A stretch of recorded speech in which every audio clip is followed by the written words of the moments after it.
Welcome to రవికిరణాలు TV bulletin ముందుగా headlines చూద్దాం. కుప్పం అభివృద్ధికి సమగ్ర యాక్షన్ ప్లాన్ సిద్ధం చేయండి.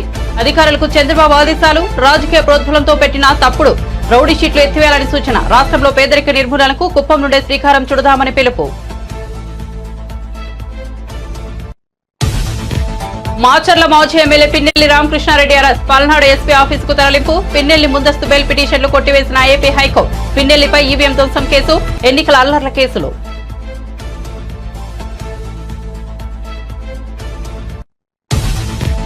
అధికారంలో ఉన్నప్పుడు ఒకలా, ప్రతిపక్షంలో ఉన్నప్పుడు మరోలా జగన్ మాట్లాడుతున్నారన్న పయ్యావుల కేశవ్. జగన్ ఫ్లోర్ లీడర్ మాత్రమేనని, ప్రతిపక్ష నేత కాదన్న మంత్రి. మొత్తం సభ్యులో 10వ వంతు ఉంటేనే ప్రతిపక్ష నేత హోదా ఇస్తారంటూ వ్యాఖ్య.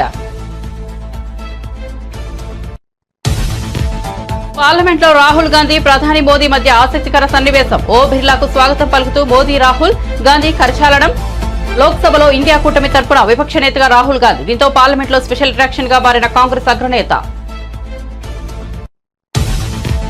మాజీ మంత్రి పోచారం, జగిత్యాల ఎమ్మెల్యే సంచలపై స్పీకర్ కు బీఆర్ఎస్ ఫిర్యాదు. ఫోన్ చేసినా స్పందించకపోవడంతో ఈమెయిల్, స్పీడ్ పోస్టు ద్వారా ఫిర్యాదు.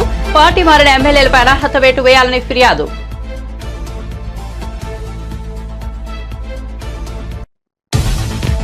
ప్రతిపక్ష హోదాపై స్పీకర్ కు జగన్ లేఖ రాయడంపై కడప ఎమ్మెల్యే బాధవిరెడ్డి ఆగ్రహం. 6 ఎమ్మెల్యేలను పీకేస్తే టీడీపీకి ప్రతిపక్ష హోదా పోతుందన్న వ్యాఖ్యలు మర్చిపోయామని నిలదీత. జగన్ ఇప్పటికైనా అధికార ప్రాంతం నుంచి బయటకు రావాలని వ్యాఖ్య.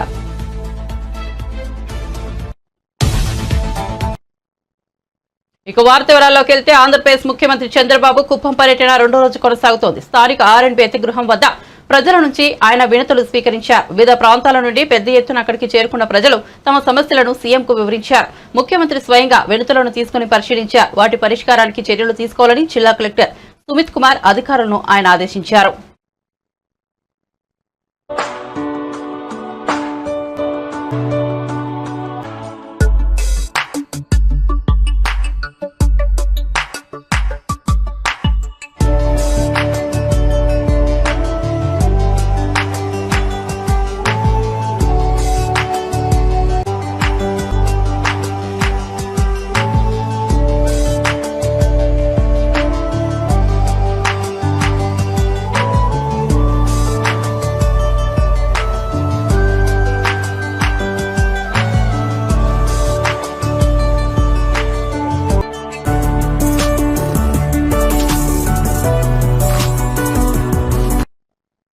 మాచర్ల మాజీ ఎమ్మెల్యే పిన్నెల్లి రామకృష్ణారెడ్డిని పోలీసులు అరెస్ట్ చేశారు. ముందస్తు బెయిల్ పిటిషన్లను హైకోర్టు కొట్టివేయడంతో పోలీసులు పిన్నెల్లి రామకృష్ణారెడ్డిని పోలీసులు అరెస్ట్ చేశారు.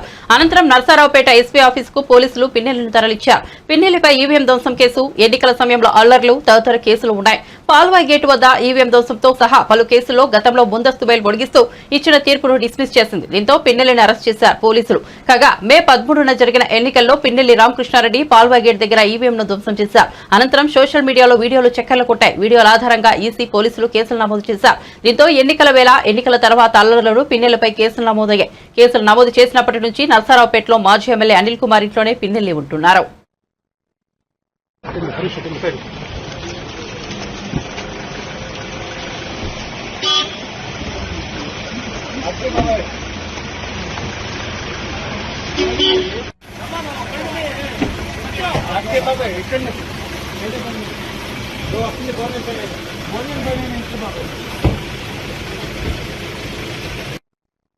పార్లమెంట్లో లోక్సభ స్పీకర్ ఎన్నికల సందర్భంగా ప్రధాని మోదీ, కాంగ్రెస్ అగ్రనేత రాహుల్ గాంధీ మధ్య ఆసక్తికర సన్నివేశం చోటు చేసుకుంది.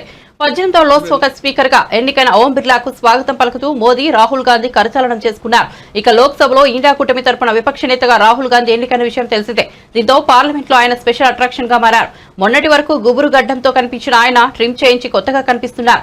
ఎంపీగా ప్రమాణ స్వీకారానికి కూడా టీషర్ట్ ధరించి వచ్చిన రాహుల్ ట్రెడిషనల్ పొలిటీషియన్ గెటప్ లో ఆకట్టుకున్నారు. తెల్లటి కుర్తా పైజామాలో వచ్చిన ఆయన్ను కాంగ్రెస్ ఎంపీలతో పాటు మిగతా పార్టీల నాయకులు కూడా ఆసక్తిగా గమనించారు.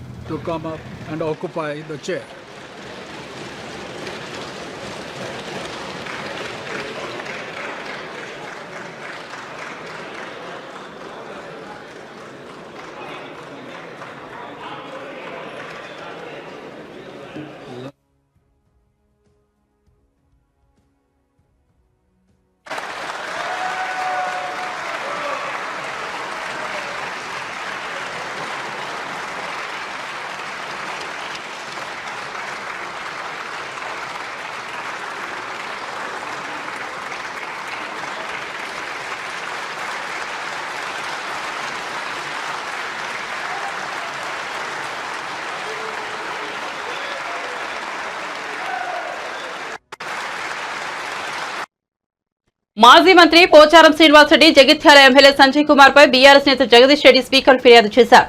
స్పీకర్ కు ఫోన్ చేసినా స్పందించకపోవడంతో ఆయన ఈమెయిల్, స్పీడ్ పోస్ట్ ద్వారా వారిపై ఫిర్యాదు చేశారు. వారు గత అసెంబ్లీ ఎన్నికల్లో బీఆర్ఎస్ నుంచి గెలిచి ఆ తర్వాత కాంగ్రెస్ పార్టీలో చేరారు. ఈ నేపథ్యంలో పార్టీ మారిన ఆ ఎమ్మెల్యేలపై అనర్హత వేటు వేయాలని స్పీకర్ గడ్డం ప్రసాద్ శాసనసభ సెక్రటరీకి ఆయన ఫిర్యాదు చేశారు. ఇది వరకు పార్టీ మారిన దానం నాగేందర్, కడియం శ్రీహరి, తెల్లం వెంకట్రావులపై కూడా ఫిర్యాదు చేశారు. బీఆర్ఎస్ పార్టీ బీఫామ్ పైన గెలిచిన శాసనసభ్యులు గౌరవనీయులు మాజీ స్పీకర్, మాజీ మంత్రివర్యులు బాన్స్వాడ శాసనసభ్యులుగా గెలిచిన పోచారం శ్రీనివాసరెడ్డి గారు ఏదైతే బీఆర్ఎస్ పార్టీని వీడి కాంగ్రెస్ పార్టీలో చేరినరో, అదేవిధంగా మా జగిత్యాల శాసనసభ్యులు డాక్టర్ సంజయ్ కుమార్ గారు కూడా కాంగ్రెస్ పార్టీలో చేరినరో, ఇది పూర్తిగా చట్ట వ్యతిరేకమైన పని, అవినీతికరమైన పని. ఈ పార్టీ ఫిరాయింపుల నిరోధక చట్టం ఉన్నది అని తెలిసి కూడా మరి వారు ఈ రకంగా పార్టీ మారడం అనేది సరైనది కాదు. మరి చట్టం ప్రకారం వీరిద్దరు సభ్యత్వాలు కూడా రద్దు కావాల్సి ఉన్నది. దాని కొరకు బీఆర్ఎస్ పార్టీ నుంచి మేము స్పీకర్ గారికి పిటిషన్ ఇవ్వడం కొరకు మేము నిన్న నుంచి ప్రయత్నం చేస్తూ ఉన్నాం. నిన్న స్పీకర్ గారు స్వయంగా నాతో మాట్లాడి నేను చెప్పిన మీ నివాసానికి నేను దగ్గరలోనే ఉన్నా, 3-4 నిమిషాల్లో చేరుకోగలిగినంత దూరంలోనే ఉన్నా, మీరు పిలిస్తే రావడానికి సిద్ధంగా ఉన్నా, మీరు ఎప్పుడు పిలిచినా వస్తాను అని చెప్పినాను. అయితే నేను ఇప్పుడు చూసి చెప్తా మీకు సమయం, ఈరోజు సాయంత్రం అవుతుందా రేపు ఉదయం అవుతుందా అనేది నేను నా వెసులుబాటును చూసుకొని చెప్తా అని చెప్పాను. తప్పకుండా స్పీకర్ గారు వారికి ముందే కార్యక్రమాలు ఉండవచ్చు కాబట్టి నేను ఇక్కడే వారి కొరకు వెయిట్ చేస్తూ ఉంటుంది. నేను రాత్రి 7-8 గంటల వరకు కూడా ఇక్కడ నిరీక్షణ చేసి వారి ఓఎస్డీకి వారి ప్రయత్నం చేస్తే స్పీకర్ గారు దొరకలేదు, వారి ఓఎస్డీకి చెప్పి మరి ఇట్లా స్పీకర్ గారు మాట్లాడి వారు స్వయంగా సమయం ఇస్తా అని చెప్పారు. నాకు ఇంకా ఏం చెప్పలేదు. మరి రాత్రి అయింది, కనీసం మరి రేపు ఉదయమైనా ఏ సమయం ఇస్తారో ఒకసారి తెలుసుకొని చెప్పండి అని చెప్పడం జరిగింది. మళ్ళీ ఈరోజు ఉదయం నుంచి కూడా నేను ప్రయత్నం చేస్తూనే ఉన్నా. మరి ఇంతకుముందు ఒక గంటన్నర క్రితం వారి ఓఎస్డీ గారు మాత్రం ఫోన్లో దొరికింది నాకు. దొరికి సార్ వికారాబాద్కి వచ్చిండ్రు, ఇక్కడ ఏదో కార్యక్రమాల్లో పాల్గొంటున్నారు అనే మాట చెప్పాను. నేను చెప్పిన మరి ఏ సమయానికి మళ్ళీ వస్తారు, ఏ సమయానికి నన్ను ఎక్కడికి రమ్మంటారు చెప్తే వారు ఎక్కడికి చెప్తే అక్కడ రావడానికి నేను రెడీగా ఉన్నా, చెప్పండి అని చెప్పినాం. ఆయన వారు ఇంతవరకు స్పందించడం లేదు, మళ్ళీ ప్రయత్నం చేస్తే కూడా స్పందించడం లేదు. మరి మేము తప్పని పరిస్థితులలో మాకున్న ఇతర మార్గాలు ఈమెయిల్ ద్వారా మేము మా కంప్లైంట్ పిటిషన్స్ను పంపడం జరిగింది. అదేవిధంగా స్పీడ్ పోస్ట్ ద్వారా కూడా పంపించడం జరిగింది. 2 మార్గాల ద్వారా స్పీకర్ గారి ఈమెయిల్కి పంపించడం జరిగింది. వీరిద్దరిపైన 2 పిటిషన్లు, వారి అడ్రస్కి స్పీడ్ పోస్ట్ ద్వారా కూడా పంపించడం జరిగింది. ఇదే సందర్భంలో శాసనసభ కార్యదర్శికి కూడా పంపించడం, మరి స్పీకర్ గారికి అందజేయండి అని చెప్పి. స్పీకర్ గారు దానిపైన ఏం స్పందిస్తారు, తదుపరి వారు ఏం చర్యలు తీసుకుంటారనే దాన్ని బట్టి మా చర్యలు ఉంటాయి. తప్పకుండా చట్టపరంగా న్యాయపరంగా మాకున్న అన్ని అవకాశాలను వినియోగిస్తాం. వారు ఇద్దరు కూడా వారి సభ్యత్వాలు, శాసనసభ సభ్యత్వాలు రద్దు చేయించడానికి. వైసీపీ అధినేత మాజీ సీఎం జగన్ కు ప్రతిపక్ష హోదా లేదన్నారు ఏపీ మంత్రి పయ్యావుల కేశవ్. మొత్తం సభ్యుల్లో 10వ వంతు ఉంటేనే ప్రతిపక్ష హోదా ఇస్తారని మంత్రి తెలిపారు. జగన్ ఫ్లోర్ లీడర్ మాత్రమేనని పేర్కొన్నారు. సీఎం తర్వాత ప్రతిపక్ష నేత ప్రమాణం చేయాలని జగన్ చెప్పడం హాస్యాస్పదంగా ఉందన్నారు. జగన్ కు ప్రతిపక్ష హోదా లేనందున ముఖ్యమంత్రి తర్వాత మంత్రులు ప్రమాణం చేశారని ఆయన గుర్తు చేశారు. అధికారంలో ఉన్నప్పుడు ఒకలా, ప్రతిపక్షంలో ఉన్నప్పుడు మరోలా జగన్ మాట్లాడుతున్నారని మంత్రి ఎద్దేవా చేశారు. ప్రతిపక్ష నేతగా ఉంటే కేబినెట్ హోదా వస్తుందని జగన్ భావిస్తున్నారని తెలిపారు. అలాగే 1984లో ఉపేందర్ కు ప్రతిపక్ష నేత హోదా ఇవ్వలేదన్నారు. కేంద్రంలో కాంగ్రెస్ పార్టీ ప్రతిపక్ష హోదా పొందడానికి 10 ఏళ్లు పట్టిందని మంత్రి పయ్యావుల చెప్పుకొచ్చారు. గతంలో ముఖ్యమంత్రిగా పనిచేసినటువంటి జగన్మోహన్ రెడ్డి గారు ప్రజలు ఇచ్చినటువంటి తీర్పుని జీర్ణించుకోలేనటువంటి పరిస్థితుల్లో ఉన్నారనేటువంటిది ఆయన శాసనసభాధిపతికి రాసినటువంటి లేఖను బట్టి మాకు అర్థమవుతా ఉంది. నాకు ప్రధాన ప్రతిపక్ష హోదా ఇవ్వకుండా అన్ని పార్టీలు ఏదో ఆలోచన చేస్తున్నాయన్న భావన నాకు కలుగుతోంది అని. జగన్మోహన్ రెడ్డి గారు, పార్టీలు ప్రతిపక్ష హోదాలు ఇవ్వవండి. మీరు అధికారంలో ఉంటారా, ప్రతిపక్షంలో ఉంటారా, ప్రతిపక్ష హోదా కూడా లేకుండా ఇవ్వాలని తీర్పునిచ్చేటువంటిది ప్రజలు. ఈ రాష్ట్ర ప్రజానీకం మీకు ప్రతిపక్ష హోదా కూడా ఇవ్వకూడదు అని నిర్ణయం తీసుకుని తీర్పునిచ్చారు.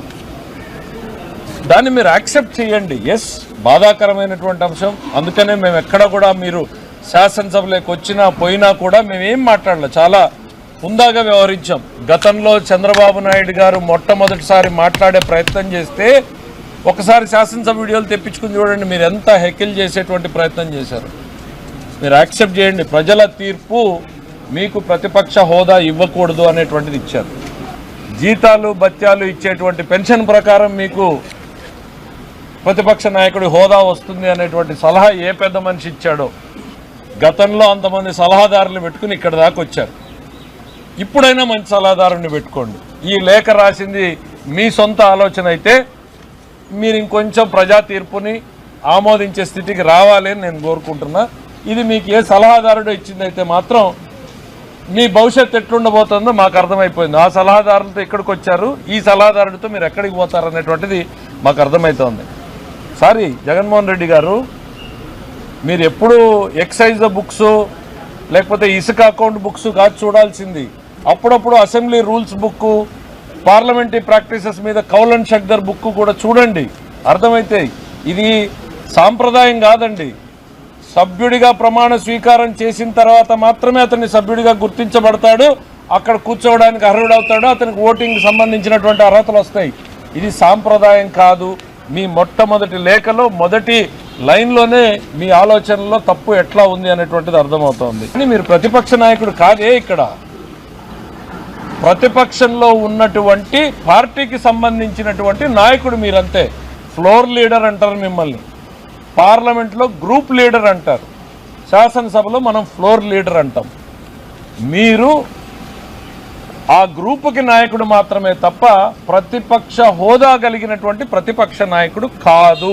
ఎవరు ఇంత మరీ ఓనమాలు కూడా చూసుకోకుండా ఎట్లా మీ చేత ఈ లేఖ రాయించారో మీకు వచ్చిన ఆలోచన నాకు అర్థం కాదు. తమకు ప్రతిపక్ష హోదా ఇవ్వాలని సభాపతికి జగన్ లేఖ రాయడం సిగ్గుచేటని టీడీపీ కడప ఎమ్మెల్యే ఆర్ మాధవిరెడ్డి ఎద్దేవా చేశారు. మంగళగిరిలోని పార్టీ కేంద్ర కార్యాలయంలో మీడియాతో మాట్లాడుతూ మొత్తం సభ్యుల్లో 10వ వంతు ఉంటేనే ప్రతిపక్ష హోదా వస్తుందని, ఆ విషయంపై కనీస అవగాహన లేకుండా జగన్ కోరడం విడ్డూరంగా ఉందన్నారు. 6 ఎమ్మెల్యేలను పీకేస్తే టీడీపీకి ప్రతిపక్ష హోదా పోతుందని తాను అన్న మాటలను జగన్ మర్చిపోయారా అని ప్రశ్నించారు. ముఖ్యమంత్రి అయితేనే మీరు అసెంబ్లీకి వస్తారా? అలాంటప్పుడు పులివెందుల ప్రజలు మీకు ఓటు వేసి ఎందుకు గెలిపించారని నిలదీశారు. మీ నియోజకవర్గ సమస్యలు మీకు పట్టవా అన్నారు. జగన్ ఇప్పటికైనా అధికార భ్రాంతి నుంచి బయటకు రావాలన్నారు. జగన్మోహన్ రెడ్డి గారు ప్రతిపక్ష హోదా కోసం ఒక స్పీకర్ గారికి లెటర్ పంపించడం జరిగింది. అందులో భాగంగా ఆర్టికల్ 208 ప్రకారము 10% టోటల్ స్ట్రెంత్లో ఉండాల్సిన అవసరం లేదని చెప్పారు. ఈరోజు ఒకసారి పార్లమెంట్ మెంబర్గా, 3 సార్లు ఎమ్మెల్యేగా, ఒకసారి ఆంధ్రప్రదేశ్ సీఎంగా పనిచేసిన జగన్మోహన్ రెడ్డి గారు అసెంబ్లీ రూల్స్లో ఈ విషయం స్పష్టంగా ఉన్నది అన్న విషయం కూడా మర్చిపోయి ఏ విధమైన అవగాహన లేకుండా రాశారు. రూల్ నెంబర్ 56లో క్లాజ్ నెంబర్ సిలో క్లియర్గా రాసింది 1/10 టోటల్ స్ట్రెంత్లో ఉంటేనే ప్రతిపక్ష హోదా వస్తుందని. ఈరోజు జగన్మోహన్ రెడ్డి గారు తన యొక్క వైఫల్యాలకి రకరకాల కారణాలు చూపడం మొదలుపెట్టారు. ఈరోజు ప్రజలకు మొహం చూపించే లేక ధైర్యం లేక మొన్నటి వరకు ఈవీఎంలు కారంగా ఓడిపోయానని ఈరోజు ప్రతిపక్ష హోదా ఉంటేనే అసెంబ్లీకి వస్తాననే విధంగా ఆయన లెటర్ రాశారు. ఎక్సీఎం గారు కడప పార్లమెంట్లో ఉన్న 7 స్థానాల్లో పులివెందుల కాన్స్టిట్యున్సీ నుంచి గెలిచారు. మేము కడప అసెంబ్లీ నుంచి గెలిచాం. మన ఇద్దరి పని ఏంటంటే ప్రజా సమస్యల కోసము పోరాడము, ప్రజా సమస్యలు తీర్చే విధంగా మనం పని చేయాలి. కానీ జగన్మోహన్ రెడ్డి గారు మాత్రము అధికారంలో వస్తేనే పని చేస్తాను, అధికారంలోకి వచ్చినాక దోచుకోవడానికి మాత్రమే నేను పని చేస్తాననే విధంగా ఉంది. ఈరోజు 1994లో జనార్దన్ రెడ్డి గారి హయాంలో కాంగ్రెస్లో మొత్తం 294 సీట్లకు గాను 26 సీట్లు ఇస్తే ఆయనకు ప్రతిపక్ష హోదా ఇవ్వలేదు. అలాగనే ప్రమాణ స్వీకారంలో ఆయనను ఆల్ఫాబెటికల్ ఆర్డర్లోనే పిలిచారు. కానీ తెలుగుదేశం పార్టీ యొక్క గొప్పతనం ఏంటంటే ఈసారి జగన్మోహన్ రెడ్డి గారికి 11 సీట్లు వస్తే ఆయనని మంత్రులైన వెంటనే ఆల్ఫాబెటికల్ ఆర్డర్ లేకుండా ముందుకు తీసుకుపోవడం జరిగింది. అలాగనే 14 నుంచి 19 వరకు పార్లమెంట్లో కాంగ్రెస్కి 44 సీట్లు, ఒకసారి 52 సీట్లు వస్తే మొత్తం 1/10 ప్రకారం 54 రావాల్సి ఉంటే కూడా ప్రతిపక్ష హోదా ఇవ్వలేదు. ఇది భారత రాజ్యాంగం ప్రకారం ఉన్న రూల్. ఈరోజు జగన్మోహన్ రెడ్డి గారి కోసం రాజ్యాంగాన్ని మార్చి రాస్తారనుకుంటున్నారు. ఆయన ఇన్ని రోజులు 5 సంవత్సరాలు రాజారెడ్డి రాజ్యాంగం ప్రకారము ఆయన కొత్త రాజ్యాంగము, కొత్త చట్టాల ప్రకారము ఆంధ్రప్రదేశ్ని నాశనం చేశారు. ఇప్పుడు ప్రజల దగ్గరికి వెళ్ళి మొహం చూపించుకోలేక రూల్స్ అనేటివి మార్చి కొత్త రాజ్యాంగం రాస్తేనే నేను వస్తాను, అప్పుడే నేను పోరాడతాను ప్రజా సమస్యలకు అని చెప్పేసి ఈయన ప్రయత్నిస్తున్నారు. సాంఘిక సంక్షేమ శాఖ మంత్రిగా డోలా బాల వీరాంజనేయ స్వామి బాధ్యతలు చేపట్టారు. ముందుగా ప్రత్యేక పూజలు చేసి ఆయన సచివాలయ 3వ బ్లాక్ లో సాంఘిక సంక్షేమ సచివాలయాలు వాలంటీర్ల శాఖ మంత్రిగా బాధ్యతలు స్వీకరించారు. ఆయన అభివృద్ధి సంక్షేమమే ధ్యేయంగా పనిచేస్తామన్నారు. సింగరాయకొండ అంబేద్కర్ గురుకులంలో గతంలో రద్దు చేసిన సీట్లు పునరుద్ధరిస్తూ సంతకం చేశారు.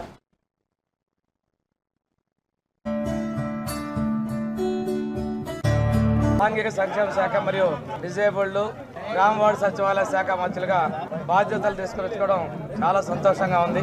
మా ముఖ్యమంత్రి వర్యులు శ్రీ నారా చంద్రబాబు నాయుడు గారు నా మీద ఉంచినటువంటి బాధ్యతల్ని సమర్థవంతంగా నిర్వహించి ఏదైతే నా శాఖలో చాలా మందికి ప్రభుత్వం నుంచి అవసరాలు ఉన్నాయి, వీళ్ళందరికీ కూడా సేవ చేసే విధంగా ప్రభుత్వం స్టాండర్డ్స్ ప్రకారం వాళ్ళందరికీ కూడా అన్ని అందించే విధంగా చర్యలు చేపడతామని చెప్పి తెలియజేసుకుంటూ ఈరోజు మొదటిగా 3 సంతకాలు సోషల్ వెల్ఫేర్ డిపార్ట్మెంట్ లో, అదేవిధంగా డిజేబుల్డ్ డిపార్ట్మెంట్ నుంచి ఒకటి ఈరోజు నేను సిగ్నేచర్ చేయడం జరిగింది. ఒక ముఖ్య విషయం ఏంటంటే 2014-19 ముందు తెలుగుదేశం ప్రభుత్వంలో నారా చంద్రబాబు నాయుడు గారు ముఖ్యమంత్రిగా ఉన్నప్పుడు కొన్ని గురుకుల పాఠశాలలో అదనంగా సీట్లు ఇవ్వడం జరిగింది. గత ప్రభుత్వంలో జగన్మోహన్ రెడ్డి ముఖ్యమంత్రిగా ఉన్నప్పుడు ఈ గురుకుల పాఠశాలలో సీట్లు రద్దు చేశారు. ఇది రాష్ట్ర వ్యాప్తంగా సుమారు 1600 వరకు ఉన్నాయి. మా నియోజకవర్గంలోని సింగరాయకొండ డాక్టర్ బిఆర్ అంబేద్కర్ గురుకుల పాఠశాలలో 2020లో బైపీసీలో 40, ఎంపీసీలో 40, 80 సీట్లు రద్దు చేశారు. తిరిగి ఆ సీట్లని పునరుద్ధరిస్తూ ఈరోజు సంతకం పెట్టడం జరిగింది. బాపట్ల జిల్లా పర్చూరు నియోజకవర్గంలోని నాగులపాలెం గురుకుల పాఠశాలలో పైలట్ ప్రాజెక్టు కింద విద్యార్థినులకి సోలార్ ప్రాజెక్టు ద్వారా వేడి నీళ్లు, హాట్ వాటర్ అందించే విధంగా పైలట్ ప్రాజెక్ట్ ని చేపడుతూ 15 లక్షల రూపాయలతోటి ప్రాజెక్ట్ ని మంజూరు చేయడం జరిగింది. అదేవిధంగా నాగులపాలెంలోనే 9 లక్షల రూపాయలతోటి పాఠశాలకు సరఫరా చేసే కూరగాయలు, పండ్లు, గుడ్లు, ఇతర సామాగ్రిని భద్రపరచుకోవడం కోసం ప్రత్యేకంగా కోల్డ్ స్టోరేజ్ రూమ్ ఒకటి డిజైన్ చేయడం, ఇది కూడా పైలట్ ప్రాజెక్ట్ కింద 9 లక్షల రూపాయలతోటి మంజూరు చేయడం జరిగింది. ఫీజు రియంబర్స్మెంట్ పథకం కింద ఏజెన్సీ అయినటువంటి సోషల్ వెల్ఫేర్ డిపార్ట్మెంట్ నుంచి ఈ ఎస్సీ, ఎస్టీ, బీసీ వీళ్ళందరూ కూడాను మైనార్టీలు కలిపి 2505.56 కోట్ల రూపాయలని, ఎస్సీ విద్యార్థులకి 131.82 కోట్ల రూపాయలని గత ప్రభుత్వంలో బకాయిలు పెట్టడం జరిగింది. వీటన్నిటిని చెల్లించాల్సినటువంటి పరిస్థితులు ఉన్నాయి. ఆ రోజున ప్రభుత్వం దళితులకి, ఎస్సీలకి, బీసీలకి అన్నీ చేసాం, నవరాత్రులు అన్నారు. ఈరోజు వాస్తవాలు చూస్తుంటే వాళ్ళకి ఇవ్వాల్సినటువంటి ట్యూషన్ ఫీజులు 2505.56 కోట్ల రూపాయలు ఉన్నాయి. సర్టిఫికేట్లు తీసుకోలేని పరిస్థితి, పాస్ అయినా కానీ ఈ రోజుకి ఇవ్వలేని పరిస్థితి, బకాయిలు చేయలేనుందా. ఆ పిల్లలు చాలా ఇబ్బందులు పడుతూ ఉన్నారు. అదేవిధంగా వసతి నిర్వహణ రుసుము కింద ఎంటీఎఫ్ కింద మొత్తం 23-24 వరకు ఉన్నటువంటి బకాయిలు 895 కోట్ల రూపాయలు ఉన్నాయి. గత ప్రభుత్వం పేదల్ని మోసగిచ్చి మభ్యపెట్టి 3575.22 కోట్ల రూపాయలని బకాయిలుగా పెట్టి మభ్యపెట్టింది. దీనికి తగినట్లుగానే ప్రజలు తీర్పునివ్వడం జరిగింది. ఈరోజు ఆర్టీసీలో మహిళలకు ఉచిత ప్రయాణం హామీపై తాము ఏర్పాటు చేసే కమిటీ కర్ణాటక, తెలంగాణ రాష్ట్రాల్లో అధ్యయనం చేసి ఎలాంటి సమస్యలు లేకుండా పథకం అమలు చేస్తామని మంత్రి రాంప్రసాద్ రెడ్డి తెలిపారు. చిత్తూరు జిల్లా కుప్పం ఆర్టీసీ ప్రాంగణంలో 5 నూతన బస్సులను ఆయన ప్రారంభించారు. నూతన బస్సులో తొలి టికెట్ మంత్రి కొనుగోలు చేశారు. అనంతరం ఆయన మీడియాతో మాట్లాడారు. అత్యున్నత ప్రమాణాలతో కుప్పంలో ఈ బస్టాండ్ ఏర్పాటు చేస్తామన్నారు. గత ప్రభుత్వంలో డిపోలను, బస్టాండ్లను నిర్వీర్యం చేశారని ఆరోపించారు.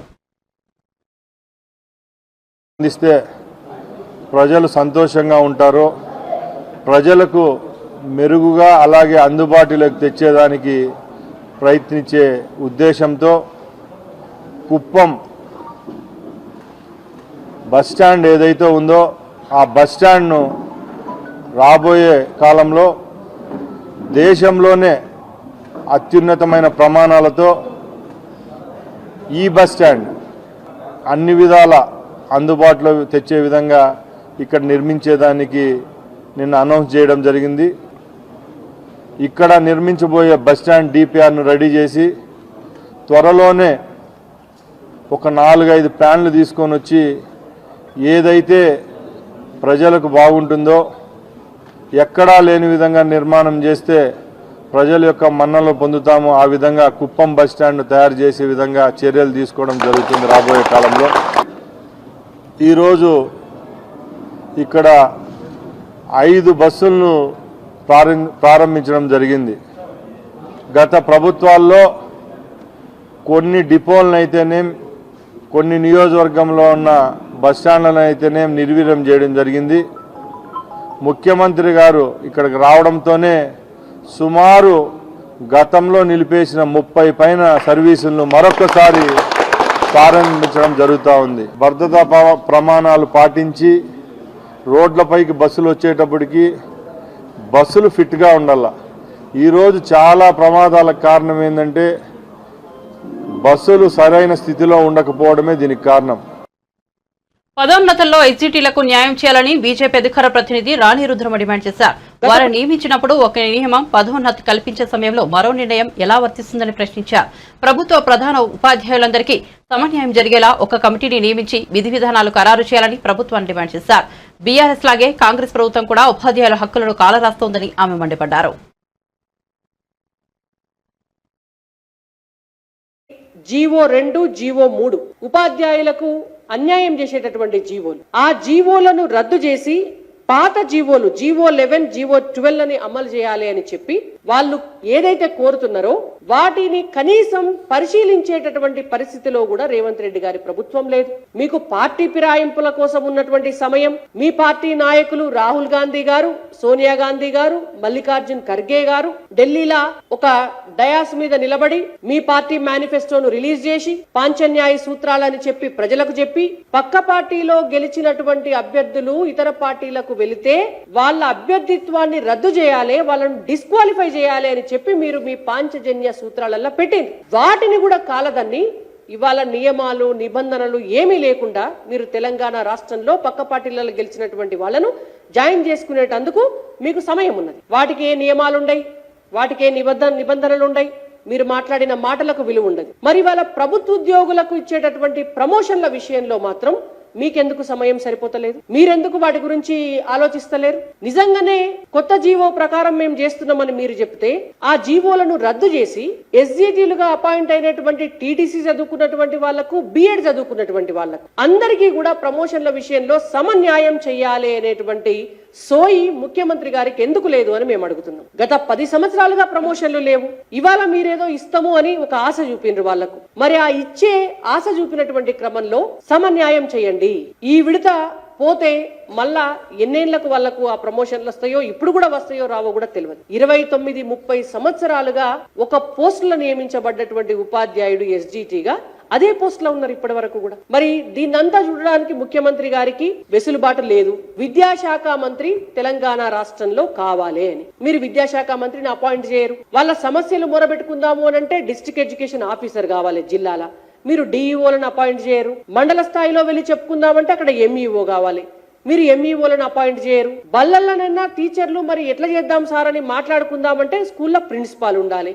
ఆడ ప్రిన్సిపాల్లు లేరు. ఆఖరికి ఊడ్చి తుడిచే స్కావెంజర్స్ కూడా లేరు. అంటే ఈ దిక్కు దివానం లేని విద్యాశాఖలో ప్రమోషన్ల విషయంలో కూడా మీరు అన్యాయం చేయటం వల్ల ఇవాళ ఆ ప్రమోషన్ల విషయంలో అన్యాయం జరిగి అవేమన్నా ఆగిపోతే కూడా మళ్ళా ఖాళీ కావాల్సినటువంటి 11,000 పోస్టులు ఆగిపోతాయి. ఈ వీళ్లకు ప్రమోషన్లు వస్తేనే అవి ఖాళీ కావాలి. అవి ఖాళీ అయితే మీరు మళ్ళా ఫిలప్ చేయాలి. ఇది ఇంటర్లింక్ అయినటువంటి సమస్య. నిరుద్యోగులకు ఉద్యోగాలు రావాలన్నా, విద్యాశాఖలో టీచర్ల భర్తీ పూర్తి కావాలన్నా, దానికి ఇవాళ ప్రమోషన్స్ ఇచ్చే విషయంలో కూడా సమన్యాయం చేసి ప్రమోషన్స్ లో, ట్రాన్స్ఫర్స్ లో మీరు నీతిగా వ్యవహరిస్తే పాఠాలు చెప్పేటటువంటి ఉపాధ్యాయుల గోసపుచ్చుకోకుండా ఇవాళ సమాజ హితం కోసం 100% అక్కడ టీచర్స్ ఉండాలి అని అంటే మీరు ఇప్పటి నుంచే దాన్ని ఒక క్రమశిక్షణతోటి, చిత్తశుద్ధితోటి, విలువలతోటి, కొద్దిగా శ్రద్ధతోటి చేయాలని చెప్పి రేవంత్ రెడ్డి గారికి మేము సూచిస్తున్నాం. ఉపాధ్యాయుల ప్రమోషన్ల విషయంలో ఖచ్చితంగా వాళ్ళు అడుగుతున్నటువంటి పాత జీవోలు వాటినే అనుసరంగా చేసి కొత్త జీవోలను రద్దు చేసేటటువంటి విషయంలో మీరు ఒక కమిటీని వేసి సమీక్ష చేయాలని చెప్పి భారతీయ జనతా పార్టీ తరఫున టీచర్లందరికీ కూడా. బులెటిన్ ముగించే ముందు హెడ్లైన్స్ మరోసారి చూద్దాం. కుప్పం అభివృద్ధికి సమగ్ర యాక్షన్ ప్లాన్ సిద్ధం చేయండి. అధికారులకు చంద్రబాబు ఆదేశాలు. రాజకీయ ప్రోద్బలంతో పెట్టిన తప్పుడు రౌడీ షీటు ఎత్తివేయాలని సూచన. రాష్ట్రంలో పేదరిక నిర్మూలనకు కుప్పం నుండే శ్రీకారం చుడదామని పిలుపు.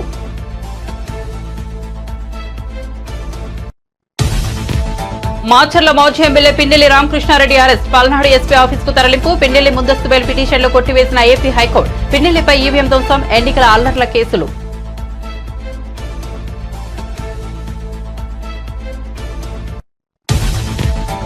అధికారంలో ఉన్నప్పుడు ఒకలా, ప్రతిపక్షంలో ఉన్నప్పుడు మరోలా జగన్ మాట్లాడుతున్నారన్న పయ్యావుల కేశవ్. జగన్ ఫ్లోర్ లీడర్ మాత్రమేనని, ప్రతిపక్ష నేత కాదన్న మంత్రి. మొత్తం సభ్యులో 10వ వంతు ఉంటేనే ప్రతిపక్ష నేత హోదా ఇస్తారంటూ వ్యాఖ్యలు. పార్లమెంట్ లో రాహుల్ గాంధీ, ప్రధాని మోదీ మధ్య ఆసక్తికర సన్నివేశం. ఓం బిర్లాకు స్వాగతం పలుకుతూ మోదీ, రాహుల్ గాంధీ కరచాలనం. లోక్సభలో ఇండియా కూటమి తరపున విపక్ష నేతగా రాహుల్ గాంధీ. దీంతో పార్లమెంట్ లో స్పెషల్ అట్రాక్షన్ గా మారిన కాంగ్రెస్ అగ్రనేత.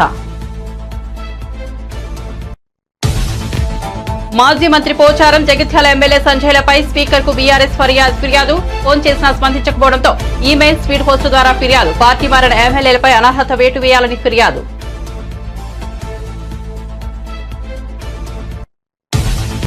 ప్రతిపక్ష హోదాపై స్పీకర్ కు జగన్ లేఖ రాయడంపై కడప ఎమ్మెల్యే మాధవిరెడ్డి ఆగ్రహం.